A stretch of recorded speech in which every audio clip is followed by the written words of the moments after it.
હવે સુરતની વાત કરીએ તો સુરત મહાનગરપાલિકાની ચૂંટણી માટે લોકશાહીના મહાપર્વ એક સમાન મતદાનની પ્રક્રિયા અત્યંત શાંતિપૂર્ણ માહોલમાં પૂર્ણ થઈ ગઈ છે।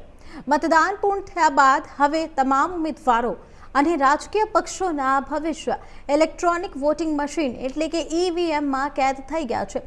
ત્યારે હવે સૌની નજર આગામી 28મી તારીખે યોજનારી મતગણતરી પર ટીકેલી છે। ગાંધી એન્જિનિયરિંગ કોલેજ ખાતે સુરત શહેરના 30 વોર્ડની મતગણતરી કરવામાં આવનાર છે, પરંતુ આ મતગણતરી પહેલા કોંગ્રેસ છાવણીમાં ભારે હલચલ અને ચિંતાનો માહોલ જોવા મળી રહ્યો છે। ઈવીએમમાં કોઈ પણ પ્રકારની છેડછાડ ના થાય અને કોઈ ગેરરીતિ આચરવામાં ના આવે તેવી આશંકા વચ્ચે કોંગ્રેસ હાઈ એલર્ટ મોડ પર આવી ગઈ છે।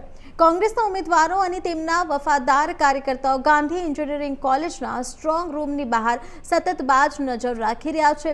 પોતાની ઊંઘ અને આરામની પરવા કર્યા વિના આ કાર્યકર્તાઓ સ્ટ્રોંગ રૂમની સુરક્ષા જાતે જ સુનિશ્ચિત કરી રહ્યા છે।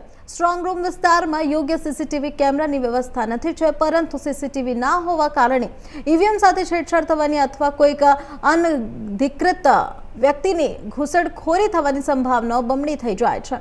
આ જ કારણથી ઉમેદવાર પોતે જ તેમના સમર્થકો તંત્ર પર ભરોસો રાખવાને બદલે જાતે જ સુરક્ષાની કમાન સંભાળી લીધી છે।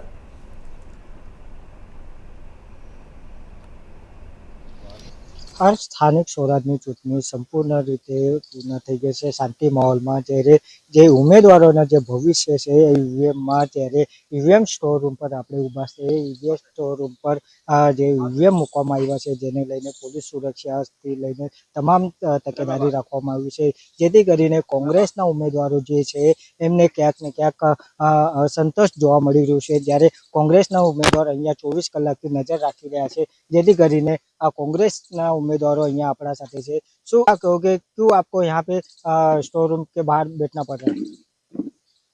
हमें इलेक्शन कमीशन के ऊपर से विश्वास पूरी तरह से जीरो है, क्योंकि सरकार के दबाव में इलेक्शन कमीशन और प्रशासन मिलकर काम कर रहा है। आप यहाँ की स्थिति देख सकते हैं कि जिस स्ट्रॉन्ग रूम के अंदर हमारी ईवीएम पेटी रखी गई है वहाँ पे कोई सीसीटीवी कैमरे की अंदर कोई व्यवस्था नहीं है।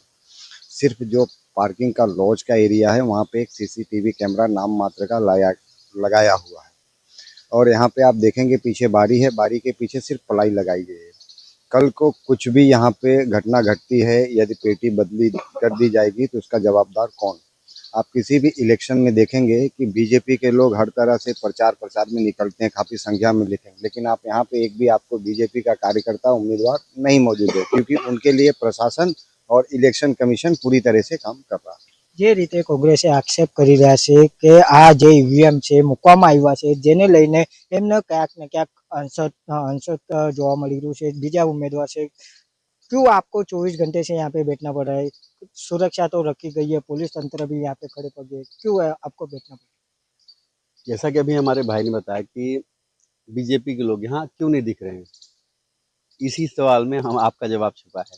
बीजेपी के लोग यहाँ क्यों नहीं दिख रहे, क्योंकि श्योर हैं और कंफर्म है। हम इसलिए हैं कल आपने वोटिंग में देखा, वोटिंग के दौरान कितनी जगह मशीनें बंद पाई गई, कितनी जगह मशीनें बहुत स्लो चल रही थी। जहाँ कांग्रेस वोटर थे, जहाँ कांग्रेस वोटर लाइन में लगे थे या उनको ऐसा डाउट था कि यहाँ कांग्रेस की वोटिंग हो रही है, वहाँ पे मशीनें बंद हो जा रही थी, वहाँ की मशीनें स्लो चल रही थी। तो किस ढंग से आप इस तंत्र पे भरोसा कर सकते हैं, बताइए। कल हमने आरओ को फ़ोन किया, मेरा मोबाइल रिकॉर्ड देख लीजिए, कम से कम 10 एक बार आरओ को फ़ोन किया, कोई रिस्पॉन्स नहीं आया। फिर मैंने कलेक्टर को कम से कम 10 एक बार फ़ोन किया, पूरी घंटी बजी, लेकिन कोई रिप्लाई नहीं आया। 2 घंटे मशीनें बंद रही, कम से कम 150-200 लोग लाइन में लगे थे। उसके बाद फिर जब लोग लाइन से रिटर्न हो गए, फिर इनकी मशीनें चालू हो गई।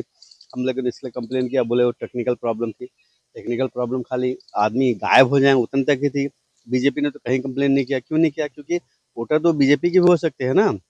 जो ईवीएम बंद थी उस मशीन में वोटर तो बीजेपी के भी हो सकते हैं, लेकिन बीजेपी ने कंप्लेन क्यों नहीं किया? क्यों हमको कंप्लेन करना पड़ा? क्योंकि धूप में जो लोग सुबह 8 बजे से आके लाइन में लगे हैं, 12 बजे तक खड़े थे, उसके बाद वो चले गए बिना वोट दिए। और दूसरी जगह आपको आवाज़ दिखाऊं मैं, वहाँ पे कम से कम लाइन लगी है, लेकिन एक वोटिंग के लिए कम से कम 10 मिनट, 8 मिनट, 5 मिनट ऐसा लग रहा है।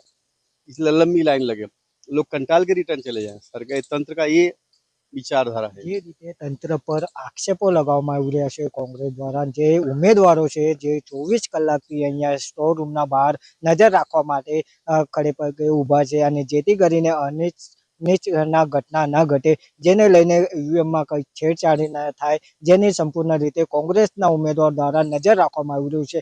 જ્યારે આવતીકાલે 28 તારીખે જે મતગણતરી થશે, મતગણતરીના સમયે જે રીતે ભાવિક નક્કી કરવામાં આવશે, જેથી આવનારા 28 તારીખે જ્યારે ખબર પડશે કે કોના હાથમાં પક્ષ જશે, કોના હાથમાં નિરાશા મળશે.